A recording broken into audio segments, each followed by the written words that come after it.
Pawis na pawis si Jessa habang nagtitimba ng tubig sa balon. Pinag-iigib niya ang kanyang mga pinsan para makaligo bago pumasok sa eskwela. Utos ito ng tiyahin niyang si Marivic at hindi pwedeng umangal dahil siguradong hindi na naman siya titirhan ng pagkain. "Bilisan mo nga, Jessa! Malilate na sila sa eskwela!" Sigaw ni Marivic. "Opo, Chang." Aligagang binuhat ni Jessa ang 2 timba na puno ng tubig at dinala sa maliit na banyo sa gilid ng bahay. "Ang kupad-kupad mo! Kailan ka pa naging pagong?" Bulyaw ni Marivic nang makalapit. Hindi sumagot si Jessa at binuhos ang tubig sa malaking balde saka muling bumalik sa balon. Hindi maiwasan ni Jessa ang hindi malungkot. Araw-araw na lang ganito ang kaganapan. Pinagsiserbisyohan ang buong pamilya ng kanyang tiyahin. Daig niya pa ang may sweldong katulong kung alilain. Gigising ng maaga para magluto, maglinis at mag-igib ng tubig. Kung tutuusin, pwede naman nilang pagtulungan ang mga gawain upang mas mabilis matapos.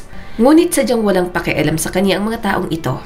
Mas ikasasaya pa yata ng mga ito na makita siyang naghihirap. "Jessa, labhan mo muna to ha, dahil susuotin ko bukas. Huwag mong kalimutan, malilintikan ka sa akin."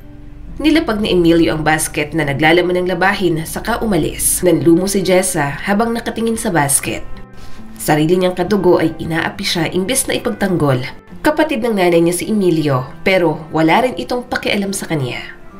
Bandang 8:00 na natapos ng paglalabas si Jess at nagugutom na siya. Mabilis siyang pumasok sa bahay at sabik na sabik kumain sa niluto niyang itlog at hotdog kanina. Natuwa siya na maraming kanin ang natira at tiyak na mabubusog ang kanyang tiyan. Ngunit nang kukuha na sana siya ng ulam, halos maiyak na siya. Wala na kahit isang ulam ang itinira. "Maghugas ka ng pinggan pagkatapos mo kumain ha?" Utos ni Marivic. Chang, wala na hubang ulam?" Nauutal na tanong ni Jessa. "Marami pa," sagot ni Marivic. Bahagyang lumiwanag ang mukha ni Jessa ngunit agad itong naglaho nang iabot ni Marivic sa kanya ang garapon ng asin. "Eto, kahit isang buwan hindi mo mauubos agad," sabi pa ni Marivic. Napaluhan na lang si Jessa. Pinagsikapan niya ng ilang araw sa sakahan ang perang pinambili ng ulam. Pero hindi man lang siya nakatikim kahit isang piraso ng hotdog. Chang, pinaghirapan ko po yun. Kahit isang piraso lang sana, tinirhan niyo ako." Mahina ngunit may diin na pagkasabi ni Jessa. "Oo? Kasalanan pa namin ngayon? Nasarapan ng mga pinsan mo sa ulam. Tsaka wag mo akong makwentahan na. Sampid ka lang dito." Dinuduro ni Marivic ang noo ni Jessa bago umalis. Lumuluhang kumuha ng tubig si Jessa at sinabaw sa kanin, saka binudbura ng asin. Tahimik siyang umiiyak habang sumusubo. Hanggang kailan siya magtitiis ng ganito? Kung buhay lang sana ang nanay niya, tiyak hindi niya sasapitin ang ganitong buhay. Nang matapos sa paghugas ng pinggan, pumunta si Jessa sa taniman ng palay ni Mang Isko. Nakita niya ang kaibigan niya si Paula na nagbe-video sa paligid. "Oh, Jessa, kumusta ka na?" Nagagalak na tanong ni Paula nang makalapit. "Eto, kumakayod para mabuhay." Alanganing sagot ni Jessa sabay titig sa hawak na cellphone ni Paula. Hindi niya maiwasan ang mainggit. Nakapagtapos ng senior high school si Paula at ngayon ay pansamantalang nagtatrabaho bilang cashier sa Maynila. Hindi tulad niya, daig pang lumubog sa putik. "Kumakayod para buhayin ng mga walang hiyang kaanak," saad ni Mang Isko. Maging ang matanday awang-awa na sa kalagayan ni Jessa. "Umalis ka na lang kaya sa inyo, Jess. Tutulungan kitang makapasok ng trabaho sa Maynila. Tamang-tama, nag-hire ng katulong sa pinagtrabahuhan ng kaibigan ko doon." Suhestyon pa ni Paula. "Pero hindi ko pwedeng iwanan ang lupang iniwan ni nanay sa akin, Paula. Nangako ako sa kanya na iingatan ko ito." "Anong iingatan? Hindi ka nga halos makakain sa bigas na hina-harvest dyan. Tsaka, hindi mo ba alam? Binenta nila kay kapitan ng lupang yan," sabi pa ni Mang Isko. Nagulat si Jessa sa nalaman mula kay Mang Isko. Wala siyang kaalam-alam na binenta pala ang palayan na iniwan ng nanay niya. Kaya pala pinapirma siya ni Emilio sa blankong papel noong nakaraang araw para daw patunayan na hindi gagalawin ng lupa. Niloko lang pala siya. Umuwi si Jessa at hinanap si Emilio. Nakita niya itong naglalaro ng mahjong sa kapitbahay. "Tiyo, Totoo ba na binenta niyo ang lupa kay Kapitan? Ano naman ngayon? Kailangan ko ng pera. Sagot ni Emilio na nakatutok sa nilalaro. Tiyo naman, para sa akin yon. May share ka rin naman, hindi ba? Bakit pinakailaman mo yung sa akin? Galit na tumayo si Emilio at dinuro si Jessa. Hoy! Pinapalamon kita, kaya wag mo akong matanong-tanong. Tatamaan ka sa akin. Sumusobra na kayo? Umiiyak na umuwi si Jessa. Nadatnan niya si Marivic na nagbibilang ng maraming pera na tig-1,000. Umigting ang panga niya at nanlilisik ang mga matang nakatingin sa pera. Isa lang ang tumatakbo sa isip niya. Hinablot ni Jessa ang perang hawak ni Marivic at mabilis na tumakbo palayo. Hoy! Ibalik mo yung pera ko, Jessa! Sigaw ni Marivic. Hindi nakinig si Jessa at walang lingon-lingon na nagpatuloy sa pagtakbo. Hindi niya nakaya pa ang pang-aabusong ginagawa sa kanya, kaya sa pagkakataong ito, nabuo kaagad ang kanyang desisyon.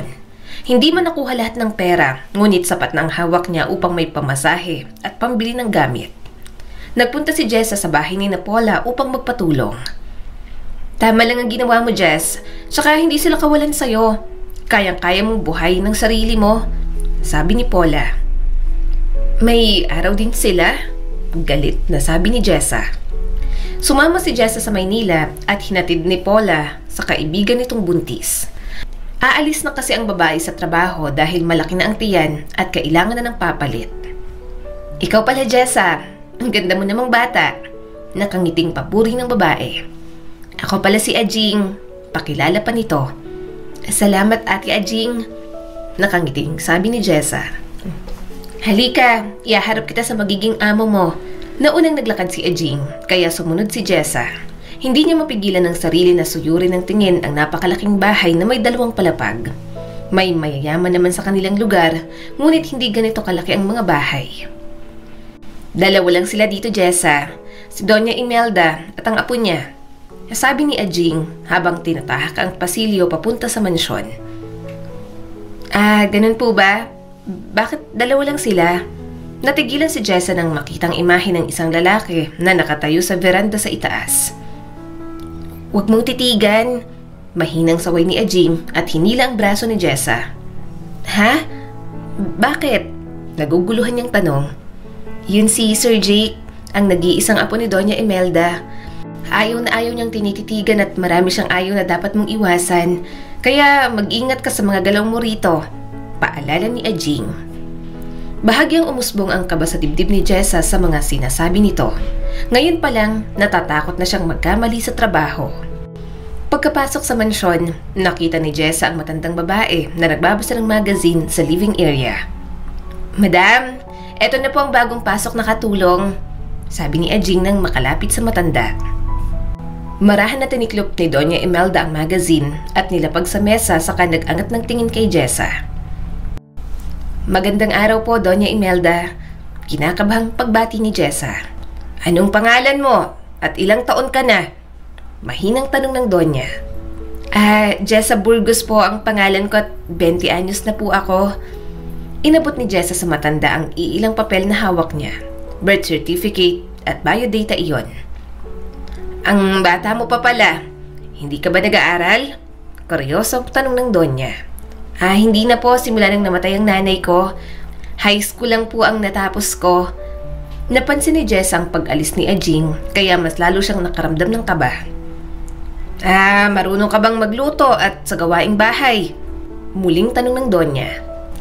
Opo, sanay po ako sa gawaing bahay. Tumangot ang Donya habang binabasa ang papel. Malaki itong mansyon. Kaya mo kaya ang mga gawain? Opo, kakayanin po hanggat may lakas. Kampanteng sagot ni Jessa. Sanay kasi siya sa mga trabahong mabibigat, kaya kakayanin niya ang mga trabaho sa mansyon. Sige. Si Ajing na ang bahala sa'yo. Ituturo niyang lahat ng mga gawain dito. Tugon ng Donya. Nabaling ang atensyon ni Jessa nang mapansin ang taong bumaba ng hagdan. Seryoso ang mukha nito at hindi man lang makitaan ng emosyon. Kaagad siyang nag-iwas ng tingin at yumuko nang maalala ang sinabi ni Ajing kanina na bawal itong titigan. Halos mapakgat labi si Jessa lalo na't papunta sa kanilang gawi ang lalaki. Baka pagalitan siya dahil kanina. Bumilis ang tibok ng kanyang puso nang huminto sa harapan niya ang lalaki. Aalis na ako, Lola. Yumuko ang lalaki at humalik sa noo ng matanda. Hindi mo man lang ba siya kikilalanin? Tanong ni Doña Imelda kay Jake habang itinuro si Jessa. Nice meeting you, Jessa. Bahagyang nagulat si Jessa kung paano nalaman ni Jake ang kanyang pangalan, gayong kabababa lang nito ng hagdan. Nang mag-angat siya ng paningin sa lalaki, nakatalikod na ito at naglakad na palabas. Mag-iingat ka, iho! Habilin ng Donya sa apo bago bumaling kay Jessa. Pagpasensyahan mo ng apo ko, Jessa. Ganyan na talagang batang yan noon pa man. Ayos lang po, madam. Itinuro ni Edging kay Jessa ang kanyang magiging kwarto at ang lahat ng mga gagawin. Kung paano gamitin ang mga dekuryenteng kagamitan at ang pasikot-sikot ng mansyon. Ipinakilala din siya sa iba pang mga katulong. Dito sa itaas, may limitasyon ka. Itong kaliwang bahagi lang ang pwede mong pasukin o lilinisan. Diyan sa kanan, walang ibang pwedeng tumapa kundi si Sir Jake lang. Maliban na lang kung ipapatawag niya kayo para maglinis. Mahabang paliwanag ni Ajing. Tatandaan ko yan, Ate Ajing. Kinabukasan, masiglang bumangon si Jessa upang simulan ang kanyang trabaho. Ayon sa instruction ni Ajing, una niyang gagawin ay ang pagdidilig ng halaman ni Doña Imelda. Lalo na't mahalaga ito para sa matanda. Habang nagdidilig si Jessa, napansin niya sa gilid ng matang imaheng nakatayo sa itaas ng veranda. Ramdam niya na nakatitig sa kanya si Jake pero nagpatuloy lang siya at nagpanggap na walang nakita. Lumapit si Ajing na may bitbit na uniforme ng katulong. Eto pala ang uniform mo, Jess. Salamat, Ate Ajing. Nakangiting sagot niya rito. Ibalik mo yan, Ajing. Utos ni Doña Imelda nang bigla na lang sumulpot. Bakit po, madam? Tanong ni Ajing. Hindi bagay sa ganda ni Jessa ang damit na yan. Hayaan mo na lang siyang magsuot ng sarili niyang mga damit. Nakangiting saan ni Doña Imelda saka nag-angat ng tingin sa veranda. Tama ako, iho, hindi ba? Tanong nito sa binatang nakatingin sa kanila. Sabay naman na tumingin sa veranda sina Ajing at Jessa. Kagad nagbaba ng tingin si Jessa nang magtagpo ang kanilang mga mata ni Jake. Nahihiya siya at baka mapagalitan pa. Mahinang siniko ni Ajing ang kanyang braso. Ang swerte mo, panunokso nito bago umalis. Maayos ang takbo ng buhay ni Jessa sa mansyon. Katulong man siya kung tawagin, mabait naman sa kanya si Doña Imelda at ang iba pang mga katulong. Nakakakain siya ng maayos at nakakatulog ng tamang oras. Hindi kagaya noong nasa poder siya ng kanyang tiyuhin. Inaalila na nga siya, pinagmamalupitan pa. Jessa, pakihatid dito kay Jake sa itaas. Iabot mo ito sa kanya ha. Kung pwede, alagaan mo siya kahit ngayong gabi lang. Utos ng Donya bago umalis. Kinuha ni Jessa ang tray na may isang mangkok ng sopas at dinala sa itaas. Pagkapasok sa pinto, namangha siya sa espasyo nito.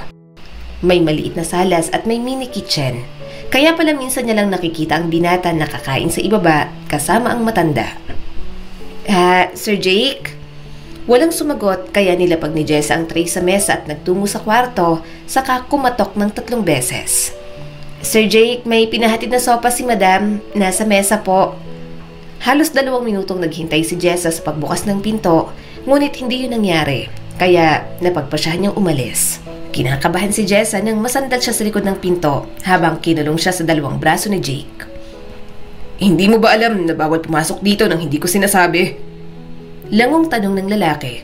Namumungay ang mga mata nito at namumula ang mga pisngi. Ngayon lang napagtanto ni Jessa na lasing palang binata nang maamoy niyang hininga nito. Pasensya na sir, inutusan lang po ako ng lola mo. Hindi na ituloy ni Jessa ang sasabihin nang bigla siyang hinalikan ni Jake sa labi na ikinagulat niya. Nanlaki ang mga mata niya at naistatwa siya. Maging pagkurap, hindi niya magawa. Saan ba ako nagkulang sa'yo? Paano mo ako nagawang lokohin? Nabalik sa ulirat si Jessa nang marinig ang mga tanong na yun ni Jake. Mas ikinagulat niya nang biglang yumakap sa kanya ang binata. Sir! Napagtanto ni Jessa na broken-hearted pala ang binata at wala ito sa sarili, kaya hindi alam kung anong ginagawa. Inalalayan niyang makahiga sa kama si Jake bago kumuha ng tubig at bimpo. Pinunasan niyang mukha at leeg nito. Nakakuha ng pagkakataon si Jessa na titigan ang mukha ni Jake at masasabi niyang sobrang gwapo nito. Makapal ang kilay, matangos ang ilong at manipis ang namumulang mga labi. Ganito pala kapag umibig ang isang tao? Naglalasing kapag niloko? Tanong ni Jessa sa isip. Mabuti na lang at hindi niya pa nararanasang umibig. Uso din magtira ng pagmamahal para sa sarili, Sir Jake. Dahil sa dulo, sarili mo pa rin ang bubuo sa pagkatao mo. Matapos niyang asikasuhin si Jake, nilinis niya naman ang kalat sa loob ng kwarto. Maraming naubos na canned beer si Jake kaya nalasing ito. Lumabas ng kwarto si Jess at bumaba. Nagtungo siya sa kusina at kumuha ng malamig na tubig saka uminom. Nasa isip niya pa rin ang ginawang paghalik ni Jake sa kanya kanina. Napahawak siya sa dalawang pisngi dahil naramdaman niya ang pag-init nun. Maya-maya'y nagmaktol na parang bata at padabog na umupo. First kiss ko yon. Ganon-ganon na lang niyang kinuha. Naiinis niyang sabi sa harap ng baso. Kulang na lang ay mapisa ang baso sa pagkakahawak niya. Jessa! Tawag ni Doña Imelda na kapapasok lang sa kusina. Aligagang tumayo si Jessa at ikinalma ang sarili. Bakit po madam? Maingat na tanong niya rito. Halika nga, sumunod ka sa akin. Utos ng Donya. Sumunod si Jessa sa kwarto ng matanda at may maliit na karton ang nakapatong sa kama. Tingnan mo, sana'y magustuhan mo ang mga yan, nakangiting sabi ng Donya. Binuksan ni Jessa ang karton at bumungad sa kanya ang iilang alahas, perfume, pati na rin ang sling bag. Para sa akin po ang lahat ng tumadam, hindi makapaniwalang tanong ni Jessa. Para kanino pa ba? Natatawang tugon ng Donya. Mamahalin ko to madam, baka mapagkamalan akong magnanakaw nito. Walang mag-iisip ng ganyan dito sa pamamahay ko dahil lahat ng mga naging katulong namin dito, binibigyan ko ng kagaya niyan. Maraming salamat po madam, ngayon lang kasi ako magkakaroon ng ganito sa buong buhay ko kaya hindi ako makapaniwala. May itatanong din sana ako sa'yo. Gusto ko ng totoong sagot, sabi ng Donya. Ano po yun madam? Gusto mo bang mag-aral ng kolehiyo? Tanong ni Doña Imelda. Walang pagdadalawang isip na sumagot si Jessa. Opo madam, pero saka na po kapag nakaipon na ako ng maraming pera. Sa ngayon, trabaho po muna ang kailangan kong atupagin. Paaaralin kita ngayong darating na pasukan. Pero sa isang kondisyon, sabi pa ng matanda. Anong kondisyon po? Kinakabahan niyang tanong. Mananatili kang tapat sa akin at kay Jake. Higit sa lahat, maging tapat ka sa iyong sarili, sabi ng Donya. Madali lang intindihin ang mga salitang yon, ngunit para kay Jessa, may malalim na kahulugan ang ibig sabihin ni Doña Imelda. Sigurado ka po ba madam? Mababawasan ang oras ko sa pagtatrabaho dito. Nahihiyang saad ni Jessa. Ako na ang bahala. Basta, magpakabait ka lang. Okay ba yon? Sobrang saya ni Jessa sa offer ni Doña Imelda sa kanya. Matutupad na din ang pangarap niyang makapag-aral sa kolehiyo. Kaya ngayon pa lang, babawi na siya sa mga gawaing bahay. Kinabukasan, abala sa pagbabalik si Jessa sa labas ng mansyon. May puno ng tambis at mangga sa pathway kaya maraming dahon ang nalalagas tuwing umaga. Jessa, pinapatawag ka ni Sir Jake. Akyat ka raw, sabi ng isang katulong. Sa sobrang kagalakan ni Jessa na makapag-aral, nawala sa isipan niya ang nangyari kagabi. Bakit daw ate? Hindi ko alam. Puntahan mo at baka may iuutos. Ako na dito. Kinuha ng babae ang walis kaya walang nagawa si Jessa.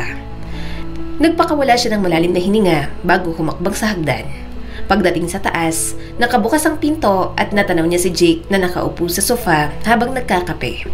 Kinakabahan man, kinalma niya ang sarili at lumapit sa binata. Sir, pinatawag mo raw po ako? Maupo ka. Napalunok ng laway si Jessa. Nag-iisa lang ang sofa kaya napilitan siyang umupo sa dulo noon, habang nasa kabilang dulo naman si Jake. May iuutos po ba kayo, sir? Anong nangyari kagabi? Nalasing ka po? Maikling sagot ni Jessa. Maliban doon, hinalikan at niyakap mo ko, sir. Nagsimulang mag-init ang pisngi ni Jessa matapos bigkasin ang nangyari at napapikit siya.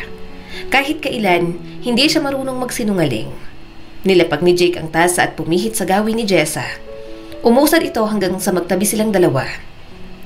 Sir, kinakabahan niyang sabi. Kalmadong inilapit ni Jake ang kanyang mukha sa mukha ni Jessa, kaya napasandal ang dalaga. Paano nga ba kita hinalikan? Panunudyo ng binata. Napatitig si Jessa sa mukha ni Jake. Total, una nitong inangkin ang kanyang first kiss. Kaya niya rin itong ibalik sa binata. Ganito, sir. Hinawakan ni Jessa ang batok ni Jake at nilapat ang kanyang mga labi sa labi nito. Nanatiling nakadilat ang mga mata ni Jake at bumilis ang pagtibok ng kanyang puso.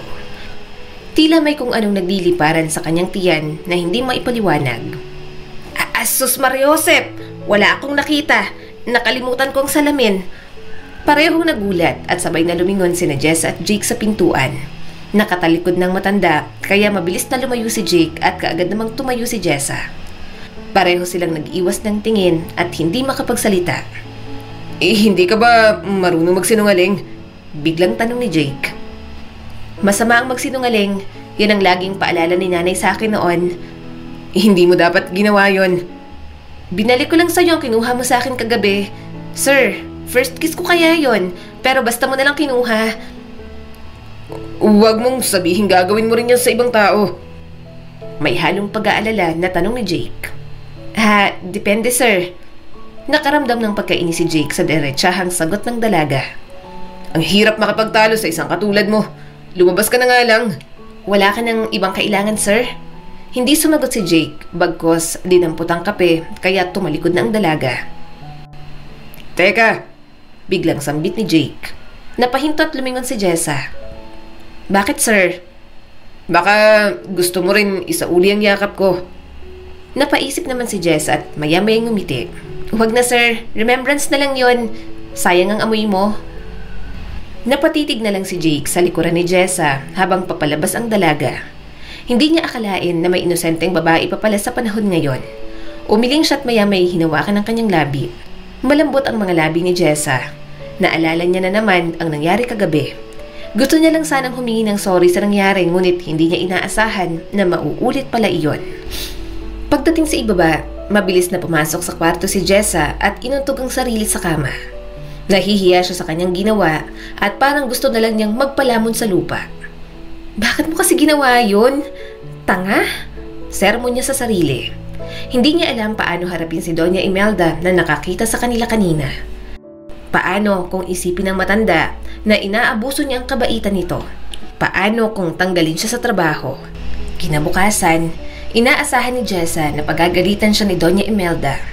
Ngunit kabaliktaran ang nangyari. Mas naging close sa kanya ang matanda at tila ba parang walang nangyari. Naging komportable ang matanda sa kanya at sa katunayan, ginawa siyang personal maid nito. Wala siyang ibang aatupagin kundi si Doña Imelda lamang. Paghahanda ng pagkain nito at pagsama kahit saan man ito magpunta. Mabilis na lumipas ang mga araw at magsisimula na ang pagpasok sa eskwela ni Jessa. Handa ka na ba, Jessa? Nakangiting tanong ni Doña Imelda. Opo, madam. Lola, simula sa araw na to, Lola na ang itawag mo sa akin. Sabi pa ng matanda. Opo, Lola. O siya, nandyan ang driver mo. Bulong ni Doña Imelda nang makitang pababa ng hagdan ang apo nitong si Jake. Napag-usapan nila, nasasabay si Jessa kay Jake back and forth para hindi na mag-commute. Ano yan la? Wala, ang sabi ko kay Jessa, napakagwapo mo. Pambobola ng matandang Donya sa apo nito. Let's go! Naunang naglakad palabas si Jake. Alis na po kami, Lola. Mag-iingat kayo. Habilin pa ng Donya. Tahimik na sumunod si Jessa kay Jake at muntik na siyang mabundol sa likuran nito nang biglang huminto ang lalaki. Sa harapan ka umupo. Ayokong magmukhang driver. Opo sir. Pumasok sila sa kotse at nagkanya-kanya ng seatbelt. Jake na lang ang itawag mo sa akin. Naririn din ako sa kakasir mo. Hindi naman ako guro. Joke ba yun, sir? Nagpigil ng tawa si Jessa. First time niya kasing marinig ang biro ng binata. Matalim na tumingin si Jake sa kanya na para bang nagbabanta sa katigasan ng ulo niya. Bingi ka ba? Oo na, Jake. Hindi makatingin si Jessa nang bigkasin iyon. Para siyang mabubulunan kapag bibigkasin ang pangalan nito. Hindi siya sanay na tawagin sa pangalan mismo ang amo niya. Good. Alam kong matalino ka. Kaya bawasan mo ang katigasan ng ulo. Wow, matigas palang ulo ko. Sigaw ni Jessa sa isip. Hindi na lang siya nagsalita hanggang sa nakarating sa eskwelahan. Abangan mo na lang ako mamaya dito. Sige, salamat po sir. Napalingon si Jessa kay Jake na ngayon ay nakakunot ang noo, kaya naman nag-peace sign siya kaagad. Jake, nagmamadali siyang bumaba at baka mabatukan pa siya nito.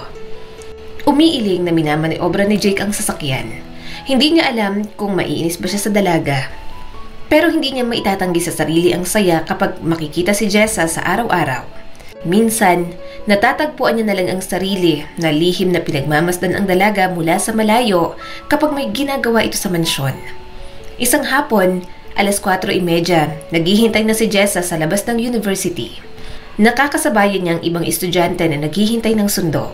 Isa sa estudyanteng katabi niya ay familiar sa kanyang mukha. Hindi niya maalala kung saan ito nakita. Pagsapit ng 5:00, dumating ang sasakyan ni Jake. Girl, look who's there! Sinusundo ka yata ni Jake? Kinikilig na sambit ng kulot at medyo chubby na babae. Hayaan mo siya, magsasawa din yan. Nakahalukip-kip na sabi ng magandang babae. Ngayon lang napagtanto ni Jessa na ang familiar na babaeng ito ay ang nasa picture na nakita niya sa kwarto ni Jake noong naglinis siya roon. Girl, nakatingin siya dito. Puntahan mo na kaya? Sulsol ng kulot na babae. Ang landi mo, umayos ka nga. Saway naman agad ng magandang babae sa kaibigan nito. Nang tingnan ni Jessa si Jake, nakangiti ito sa kanya at kinawayan pa siya. Parang gusto niyang tarayan ng dalawa at ipamukha sa mga ito na siya ang sinusundo ni Jake at hindi ang babaeng cheater na iyon.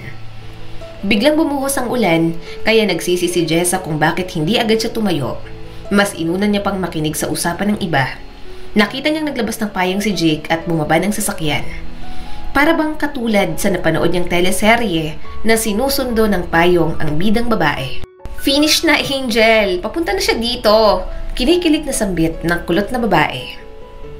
Ang kulit ng lalaking to? Naiinis na tumayo ang nagngangalang Angel at sasalubong sana kay Jake, ngunit napahiya ito nang lagpasan ng binata. Tara na, bago lumakas ang ulan. Kinuha ni Jake ang bag ni Jess at isinukbit sa balikat. Tahimik na tumayo si Jess at tumabi kay Jake sa paglalakad. Nagulat pa siya nang akbayan siya ni Jake upang hindi mabasa ng ulan. Hala, sino yon? Kaano-ano ni Jake ang babaeng yon? Tanong ng kulot na babae na parehong narinig ni na Jess at Jake. Pinagbuksan siya ni Jake ng pinto at sinara nang makapasok ang dalaga. Umikot na rin siya at sumakay sa kanilisan ng lugar. Ang ganda pala ng girlfriend mo sa personal. Pagbasag ni Jessa sa katahimikan. Ex-girlfriend. Seryosong sabi ni Jake. Okay. Paano mo nalaman na siya yun? Kasi narinig ko sila nag-uusap tungkol sa'yo. Hindi na sinabi ni Jessa na nakita niyang litrato ng babae at baka mapagalitan siya ng wala sa oras. Kaya palang tagal mong tumayo. Nakimarites ka lang pala sa kanila. Pangasar pa ng binata. Kasalanan ko ba kung matunog palang pangalan mo? Patay mali siyang tanong ni Jessa habang nakatingin sa labas ng bintana. Ano pang narinig mo? Bakit? Makikimarites ka rin? Natatawang tanong ni Jessa. Huwag na lang pala. Hindi ako katulad mo. Sabi niya, mahal ka pa rin niya. Inaabangan ni Jessa kung ano ang magiging reaksyon ni Jake sa kasinungalingan niya. Pero wala siyang napala. Nanatiling seryoso ang mukha nito habang nakatutok sa pagmamaneho. Kaya naman, nanahimik na lang din siya. Kainin mo habang mainit-init pa. Napatingin si Jessa sa inabot ni Jake sa kanya. Isang burger mula sa fast food restaurant.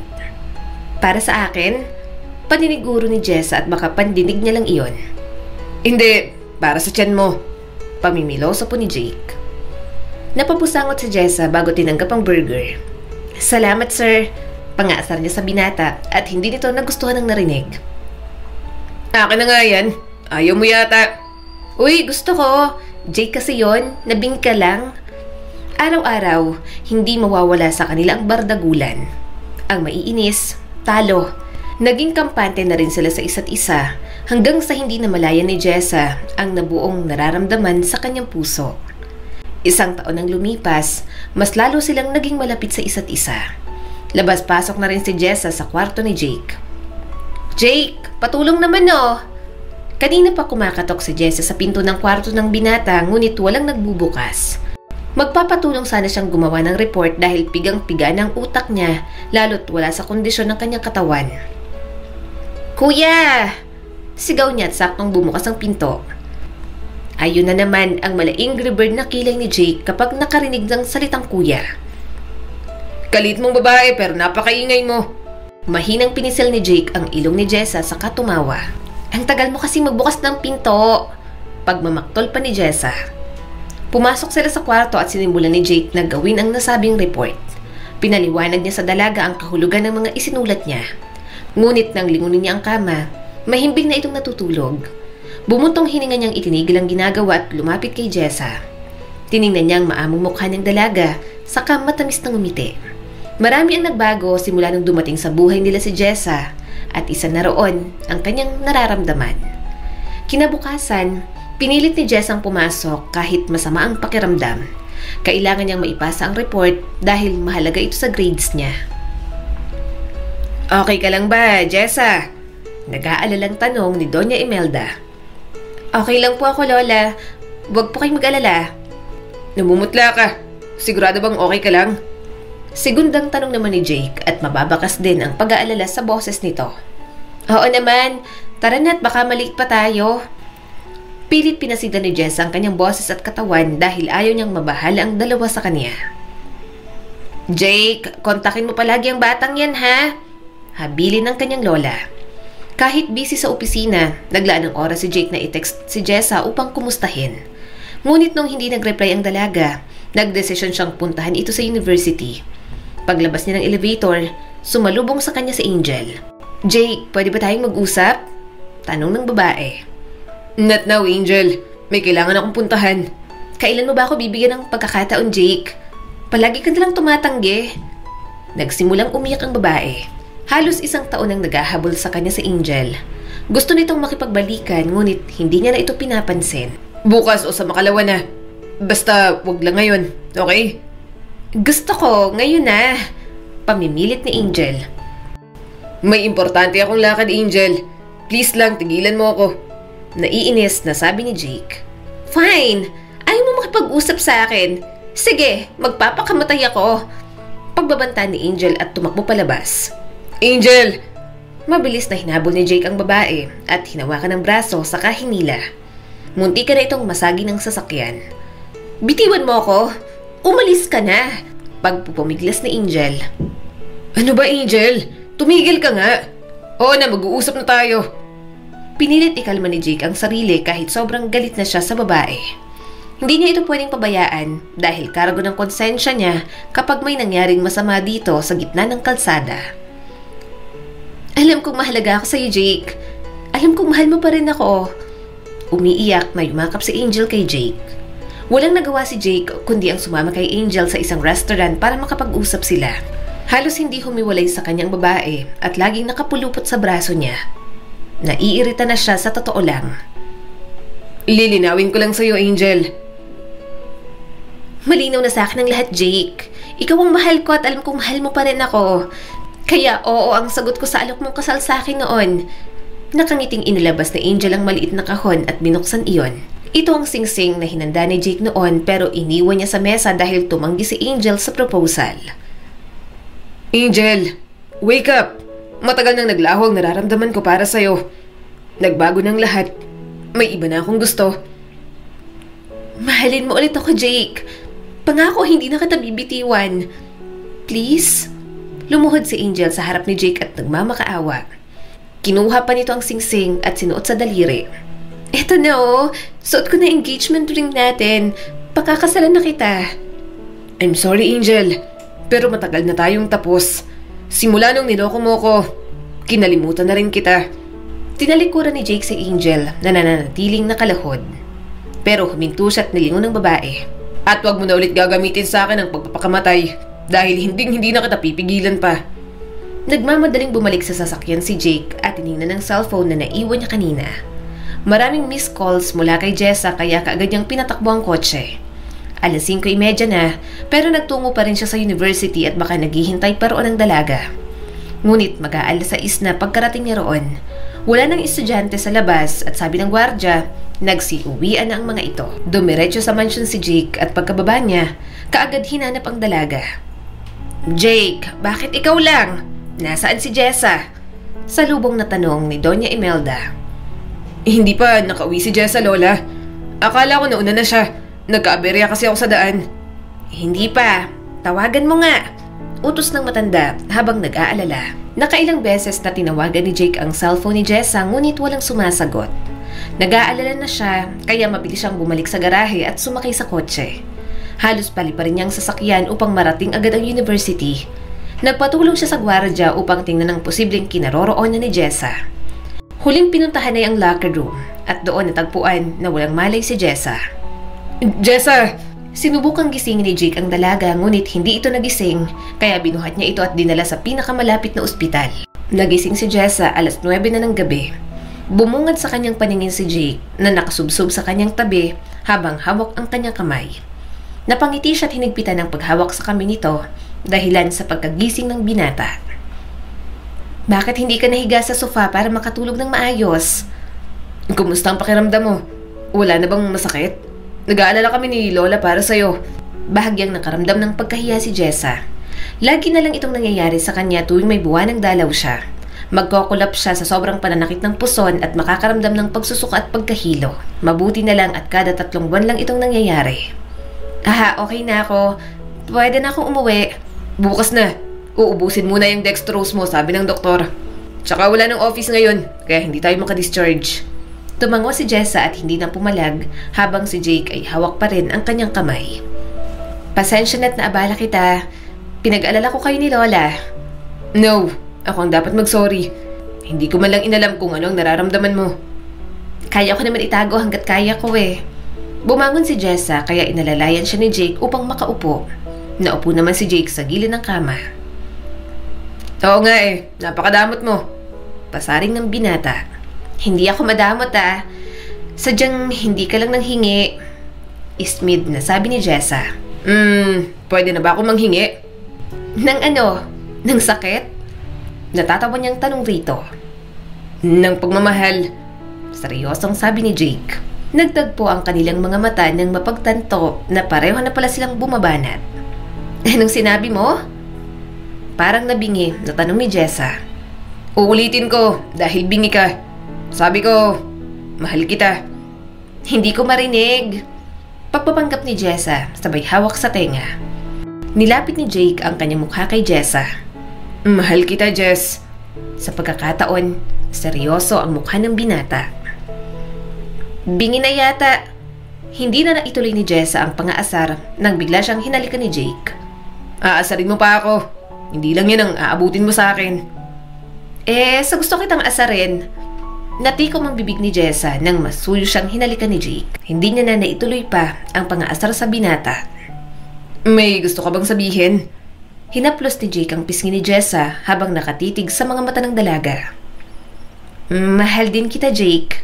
Ngumiti si Jake at natuwa ang kanyang puso sa narinig kaya masuyo niyang hinagkan ang noo ng dalaga.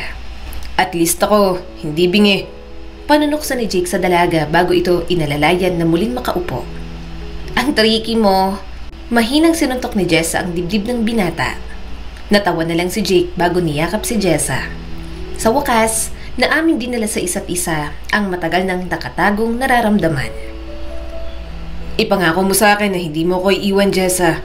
Baka hindi ko nakayanin kapag ikaw ang nawala." Emosyonal na saad ni Jake na nagpaantig sa puso ng dalaga. "Hanggat mahal natin ang isa't isa, Jake, hindi kita iiwan." "Pangako, kahit maputi man lahat ng buhok mo." Baliw? At pareho silang natawa. Pagkalabas ng ospital, mas lalong naging clingy si Jake. Minsan, kung walang klase si Jessa ay isinasama niya ito sa kumpanya. Para na rin ma-experience nito ang pagtatrabaho. Pabor na rin para kay Jessa sa kurso nitong Business Economics.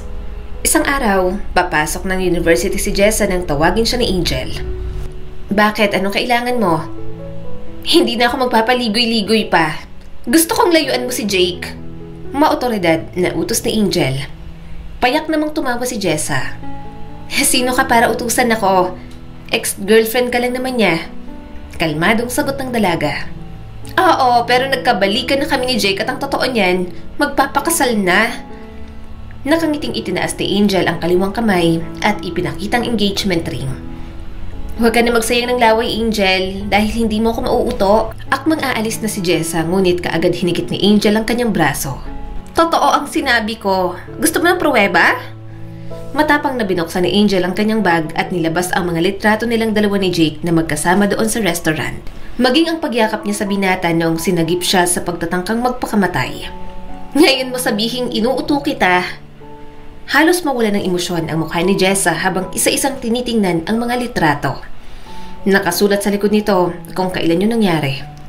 Yun ang araw na hindi sinagot ni Jake ang tawag niya at nahimatay siya sa eskwelahan. Nagsimulang lumamlam ang mga mata ni Jessa. Pero mas nangibabaw sa kanya ang tiwala para kay Jake. Kaya pinasiglan niya ang sarili sa kamuling hinarap si Angel. Uso ang edited photos ngayon, girl. Pero hiramin ko muna to ha. Salamat. Mabilis naglakad papalayo si Jessa, bit-bit ang mga litrato. Imbes na pumasok sa eskwela, sumakay siya ng taxi at nagpahatid sa kumpanya ni Jake. Pagkarating niya sa tapat ng opisina ng binatay, kumatok siya. Come in. Boses ni Jake mula sa loob. Pumasok si Jessa at nadatnan niya si Jake na may kausap na lalaki. Napahinto si Jessa at marahang yumuko. Lalabas na lang sana siya pero nagsalita ang lalaki. Miss, palabas na rin ako. Tumayo ang lalaki at nakipagkamay kay Jake. Asikasuhin ko ang kontrata as soon as possible. I hope you will make your decision on our next meeting. Pag-iisipan kong mabuti, Mr. Stanley. Nang matapat ang lalaki kay Jessa ay huminto ito at matamis na ngumiti bago tuluyang lumabas. Pasensya na, hindi ko alam na may meeting ka. Wala yun. Naparito ka.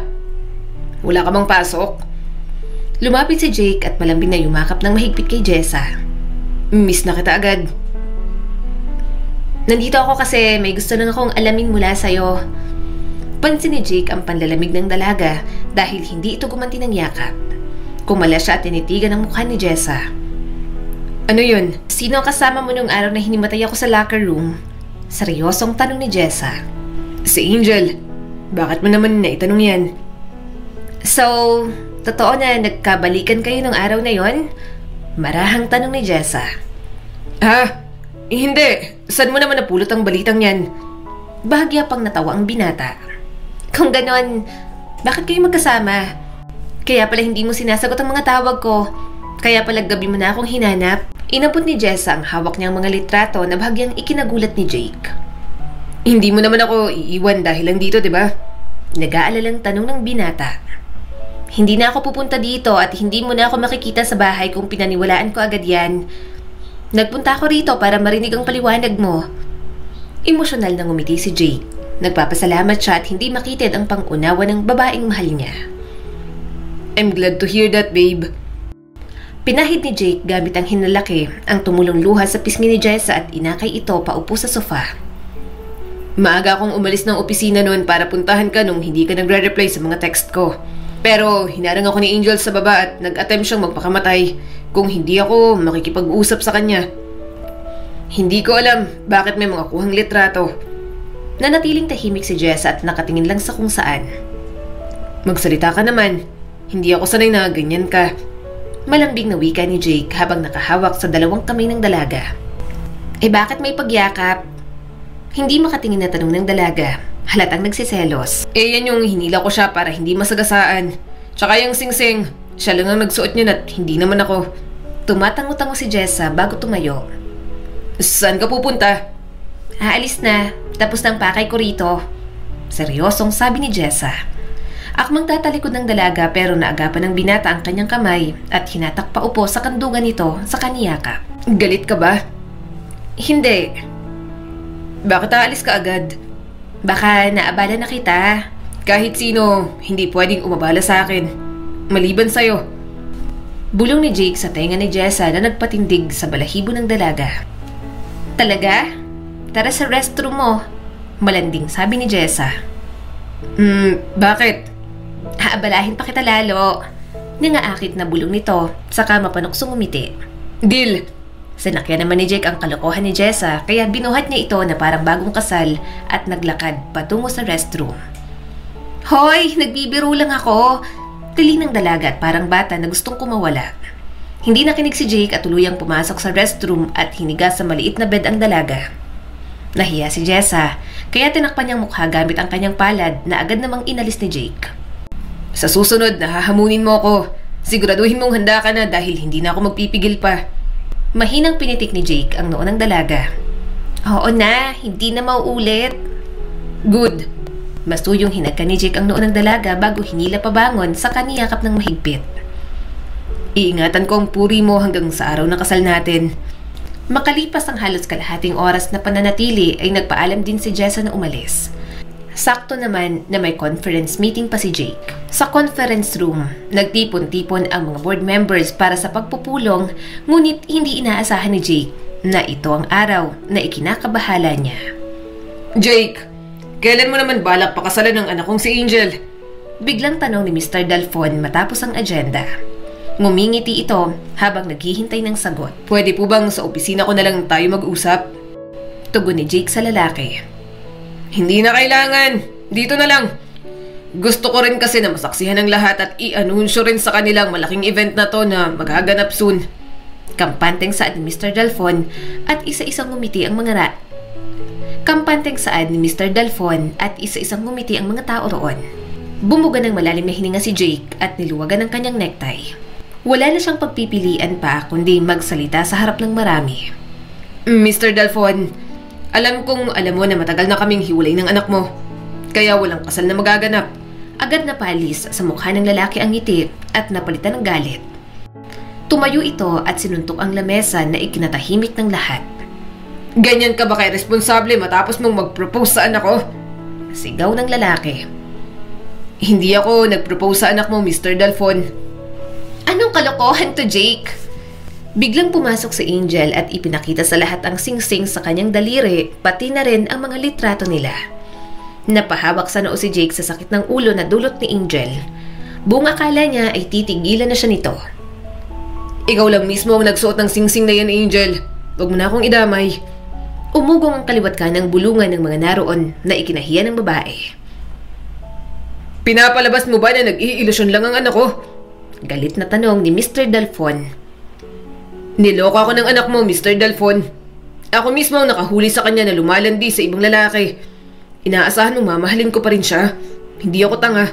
Alam kong alam mo ang pakiramdam ng niloloko, hindi ba? Tiimbagang natahimik si Mr. Dalfon. Minsan na rin siyang niloko ng asawa niya noon na humantong sa hiwalayan. Mag-isa niyang pinalaki si Angel pero mahal niya ang anak. Gagawin niya ang lahat para dito. Pwes, mamili ka. Pakakasalan mo si Angel o iwi-withdraw ko ang lahat ng shares namin sa kumpanyang to. Naghahamon na wika ng Ginoo na ikinagulat ng lahat. Pinakamalaki ang share ni Mr. Dalfon dito sa kumpanya. Isang malaking kawalan kapag nangyari yon. Pag-isipan mo ng mabuti, Jake. Suhestyon ng may edad na lalaki. Hindi nakapagsalita si Jake at seryoso lang nakatingin sa mesa. Uso sa mga pamilya natin ang arranged marriage para mapanatiling matibay ang ating kumpanya. Huwag mo tong sayangin.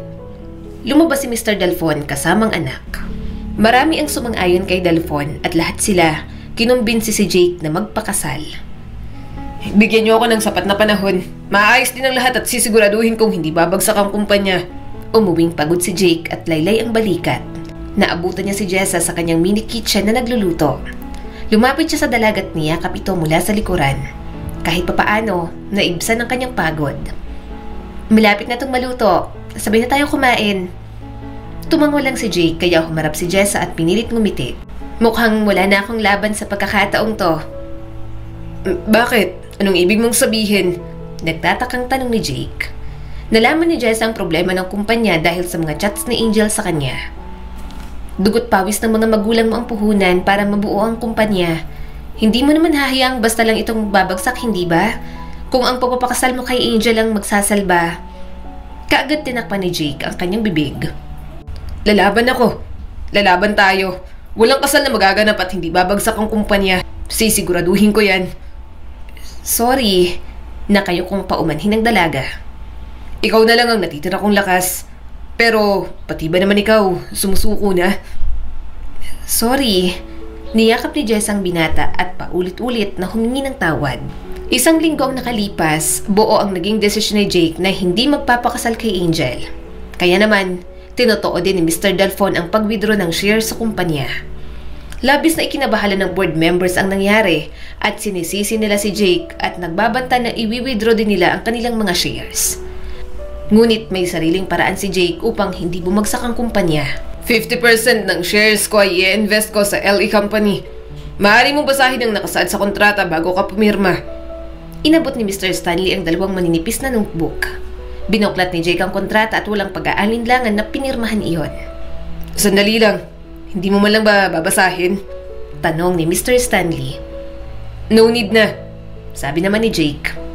I hope wala kang pagsisisihan. Paalala ni Mr. Stanley. Ngumiti lang si Jake at pinagpatuloy ang pagpirma. Kung dati ay tinanggihan niya ang offer ng lalaki, ngayon ay bukal sa puso niya itong tinanggap.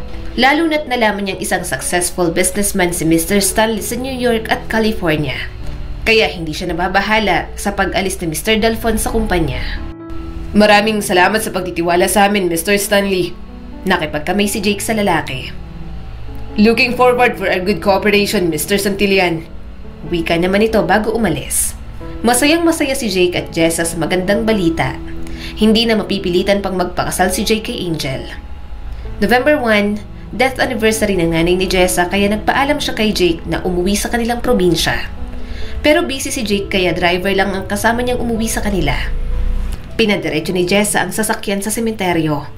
Bumaba siya bitbit ang isang basket ng bulaklak at 3 malalaking kandila. Hindi pa man siya nakakahakbang ay nakita niya agad ang pagmumukha ng tiyuhin at tiyahin niya na papasok din ng sementeryo at nakita siya ng mga ito. Aba, tingnan mo nga naman kung sinong multo ang nandito. Mapanglait na wika ni Marivic habang tinitingnan mula ulo hanggang paa si Jessa. Ibang-iba na ito sa Jessa na nakilala nila noon.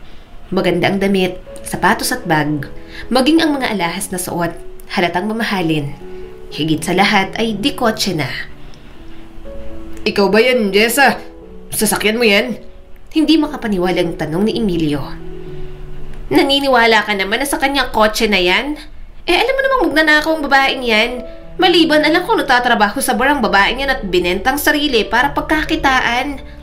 Natatawang panghuhusga ni Marivic. Mahigpit na napahawak si Jessa sa basket na para bang gusto niyang kuyumin ang bibig ni Marivic. Pero hindi yan ang pakay niya ngayon. Tahimik niya lang nilagpasan ang mag-asawa at dumiretso sa puntod ng kanyang ina. Nilapag niya ang bulaklak at sinindihan ng kandila. Baka naman may pera ka riyan, Jessa. Pahingi naman ako. Biglang sabi ni Emilio mula sa likuran. Wala akong pera na may bibigay sa inyo. Pasensya na. Kita mo na. Porma lang maganda sa babaeng to.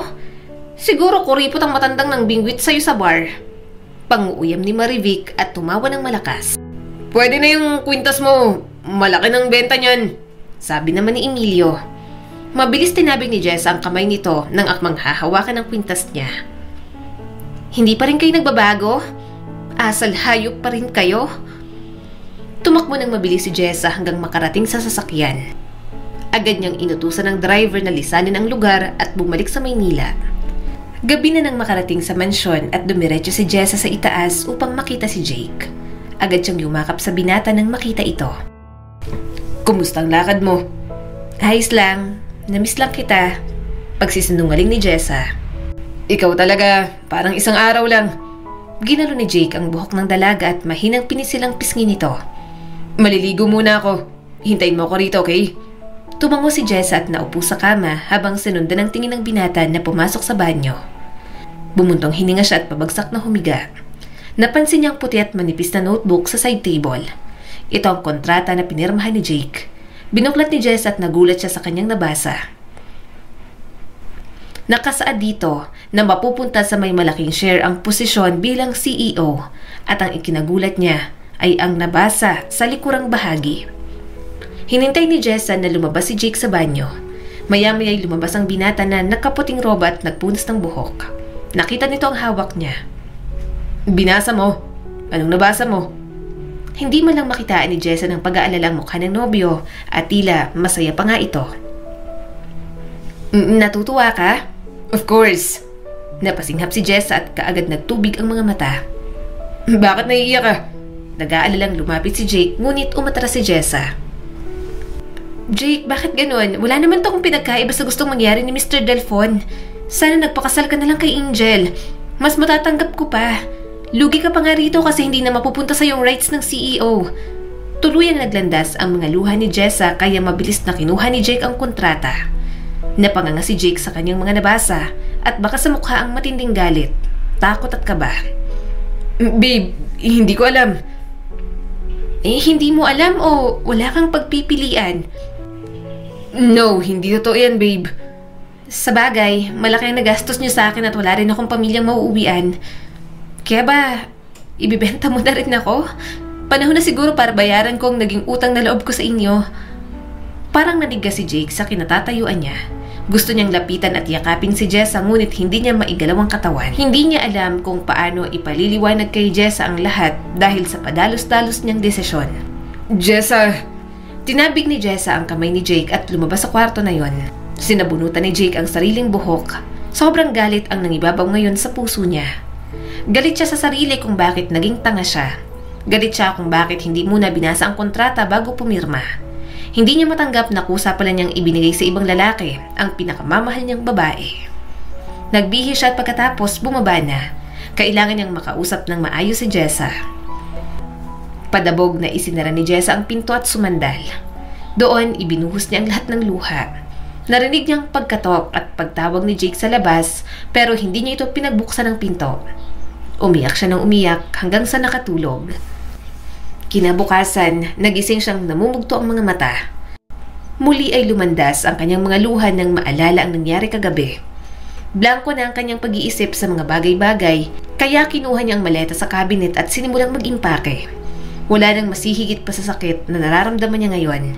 Kalahati lang ang sakit na dinanas niya sa poder ng mga kamag-anak. Isang linggo lang ang palugit sa kontrata at ngayong araw siya susunduin ng mapapangasawa niyang si Mr. Stanley. Jessa! Boses ni Doña Imelda sa labas ng pinto. Pinahid ni Jessa ang luha at binuksan iyon. Lola, bakit po?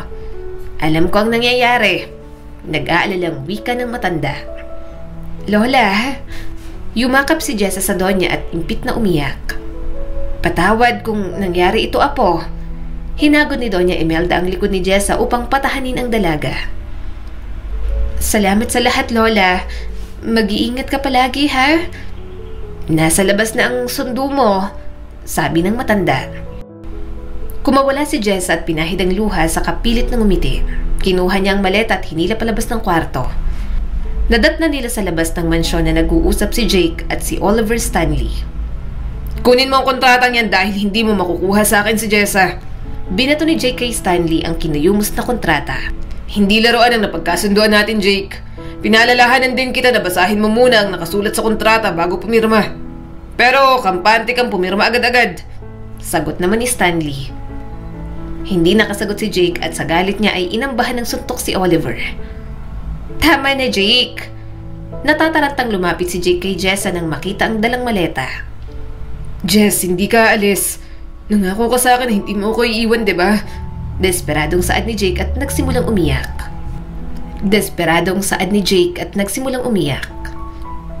Oo, nangako ako hindi kita iiwan. Pero ikaw din mismo nagtulak sa akin palayo. Pumipiyok na saad ni Jessa. Pinigilan niyang sarili na hindi umiyak. Hindi ko alam. Maniwala ka, hindi ko alam ang nakasulat sa kontrata. Naniniwala ako sa'yo, Jake, pero may isang tanong lang ako sa'yo. Ano yun? Mahal mo ba talaga ako? Garal-galang boses na tanong ni Jessa. Mahal kita. Mahal na mahal, kaya wag mo kong iwan. Salamat. Dahan-dahan na binawi ni Jessa ang kanyang kamay na halos hindi bitiwan ng binata. Tumutulo ang mga luha ni Jessa habang naglalakad palayo kasama si Stanley. Hindi niya nalingon si Jake kahit anong gawing tawag nito sa pangalan niya. Tahimik siyang sumakay sa kotse at walang lingon-lingon hanggang nakalayo sa mansyon.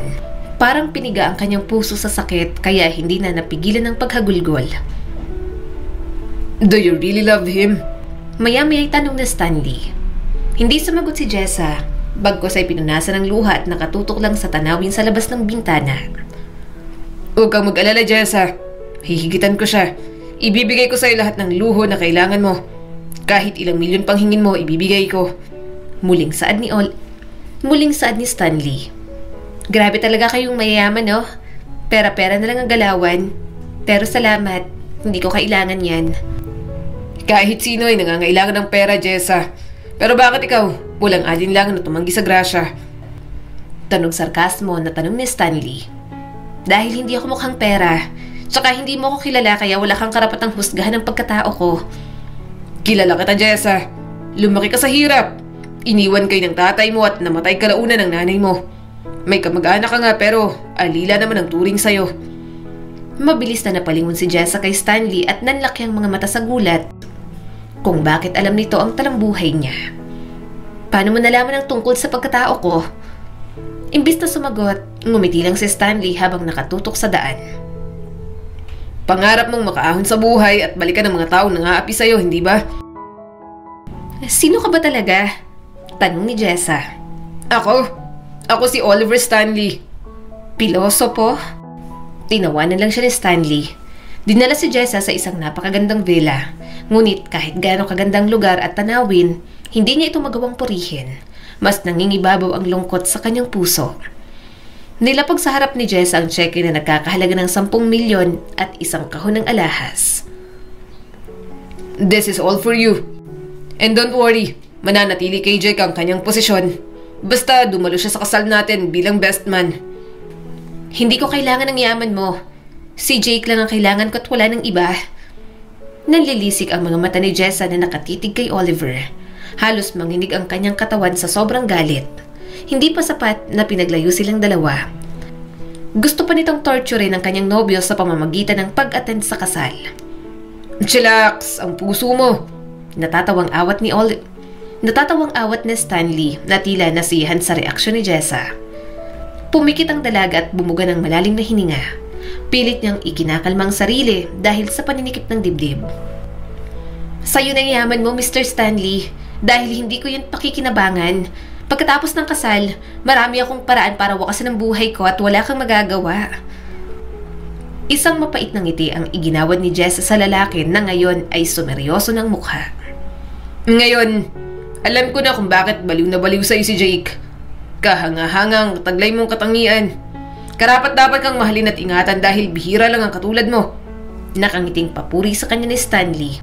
Siya na ba si Jessa, honey? Isang maganda at mistisang babae ang lumapit sa kanila at yumakap kay Oliver. Yes, Han. Sagot ni Oliver at humalik sa pisngi ng babae. Naguguluhang nagpalipat-lipat ng tingin si Jessa sa dalawa. Hindi kayang iproseso ng kanyang utak kung ano ba talagang nangyayari. Kayo naman kasi... Inirapan ng babae si Stanley at mabilis na lumapit kay Jessa at umakbay na para bang matagal na silang magkakilala. Hay nako, wag mong dibdibin ang mga sinabi niya, Jessa. Pinagtitripan ka lang ng maglola. Sumbong ng babae. Ha? Anong pinagtitripan? Hindi ko maintindihan. Hindi pa rin nakabawi si Jessa sa pagkalito. Ngunit mayroon sa puso niya ang parang nabunutan ng tinik. Ako si Farah, fiancé ni Oliver. Pakilala ng babae na lalong ikinalito ni Jessa. Ipinaliwanag ni Farah at Oliver ang lahat at nakahinga ng maluwag si Jessa. Hindi niya mapigilang maluha dahil sa tuwa.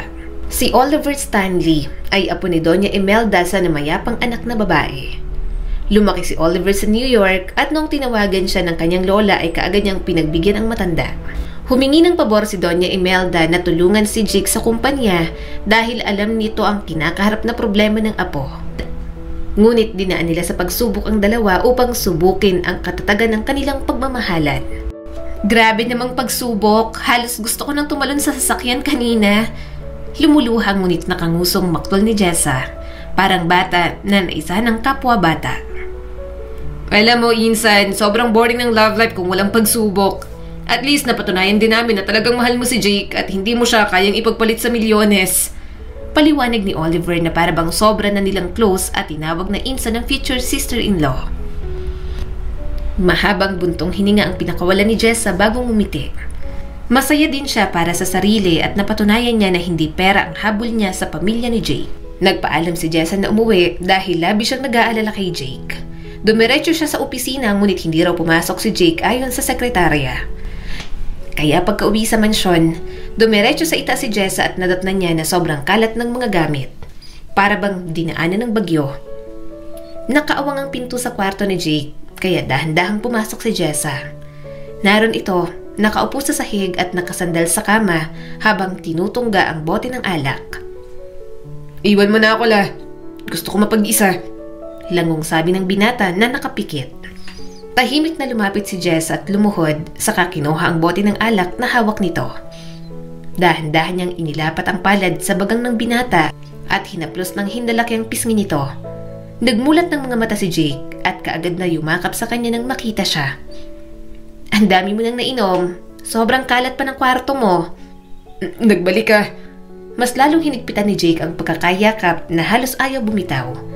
Natatakot siyang magising sa katotohanan na panaginip lang ang lahat. Naglalasing ka lang dito? Hindi mo man lang ako sinundan o hinanap?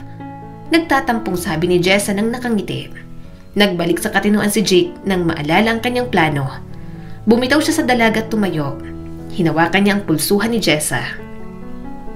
Tara, umalis na tayo. Saan tayo pupunta? Itatakbo kita. Hindi ko hahayaan na maikasal ka sa lalaking yun. Sa kanya ng kumpanya. Huwag lang ikaw. Plano niyang dukutin si Jessa sa araw ng kasal at magpunta sa malayong lugar kasama ang lola niya. Tatakas ka pa sa lagay mong yan? Natawa na lang si Jessa sa reaksyon ni Jake. Halos hindi nga ito makatayo ng maayos. Lalayas pa kaya? Bakit ayaw mong sumama sa akin? Ayaw mo na sa akin? Iiwan mo na ba talaga ako? Uuwi pa ba ako rito kung talagang iiwan na kita? Teka! Hinalikan ni Jessa sa labi ang binata upang matahimik na ito sa kakadaldal. Sa sobrang pananabik ni Jake ay marahan siyang itinulak nito hanggang mapahiga sa kama. Hinayaan ni Jessa si Jake sa pinagagagawa nito at nagpatianod na lang siya. Ngunit napangiti siya nang huminto ang binata. Hinila siya ni Jake patayo at niyakap. Kaya ko pang magpigil, promise. Namamaos na bulong ni Jake kahit ang totoo, gusto niya nang angkin ang dalaga. Salamat.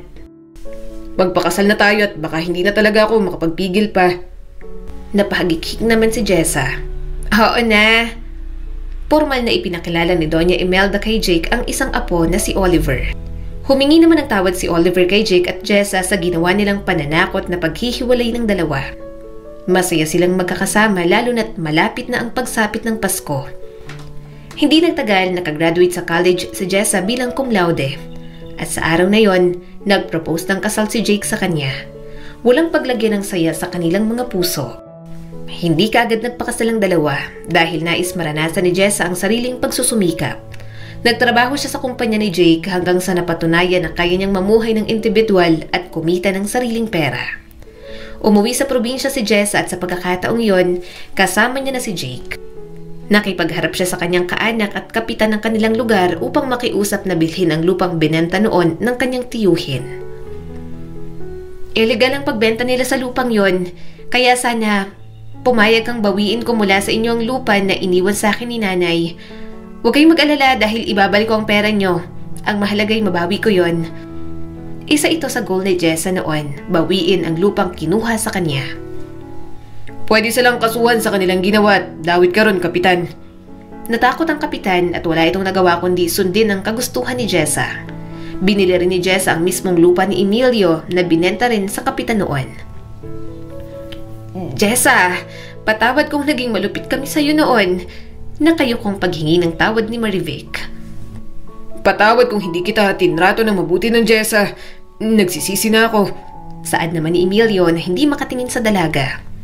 Hindi nyo dapat hinuhusga ng tao lalo na't hindi nyo hawak ang kapalaran. Kaya ko kayong patawarin, Tia, Tio, pero sana matuto kayo sa pagkakataon na to. Matuto sana kayong magpakumbaba upang pagpalain kayo ng Diyos. Jessa, pwede po Jessa, pwede mo ba kaming tulungan? Kailangan namin ng malaking pera para ma-operahan ng pinsan mong si Daisy. Mayroon siyang breast cancer. Umiiyak na pagmamakaawa ni Marivic. Anak niyo ang sumalo sa kaparusahan na dapat ay para sa inyo. Seryosong sabi ni Jessa. Tinalikuran niya sina Emilio at Marivic. Pinakita niya sa mga ito na mayroon siyang matigas na puso kagaya ng pinaramdam sa kanya noon. Hindi niya rin gustong ipakita sa mga ito kung gaano lumambot ang kanyang puso, lalo na kung buhay ang pag-uusapan. Bumalik sa Maynila sina Jessa at habang nasa biyahe, paulit-ulit siyang pinuri ni Jake. Nag-iwan lang naman siya ng malaking halaga para sa operasyon ni Daisy. You did a great job, babe. Hindi ako katulad nila na walang puso. Alam ko ang pakiramdam ng mawala ng mahal sa buhay at isa yun sa kahinaan ko. Hinawakan ni Jake ang kamay ni Jessa upang aluin ito sa nararamdamang lungkot. I'm so proud of you. Isang taon nang lumipas, nagpakasal na si Jake at Jessa. Binayayaan sila ng Diyos ng malulusog at cute na kambal, sina Randall at Isabella. Ang kwentong ito ay nagpapaalala sa atin na maaaring ang taong hinuhusgahan at naapakan natin ngayon dahil lamang nakakataas tayo ay maaaring maging successful sa paglipas ng panahon. At dumating ang araw na kailanganin natin ang kanilang tulong. Kaya naman, laging tatandaan na maging mabuti sa ating kapwa, may mapapalaman tayo o wala. Maraming tao na nagagawa lang tumulong sa iba sa pag-asa na babalik ang tulong. Tulad na lamang sa pag-aasikaso sa mga bisita o kamag-anak na may sinabi sa buhay. Samantalang ang kamag-anak na walang pera, etsepwera na, lalaitin at ipapahiya pa. Muli, ito po si Skylar Guro at sana may bago na naman kayong natutunan sa kwento natin ngayon. Maraming salamat po.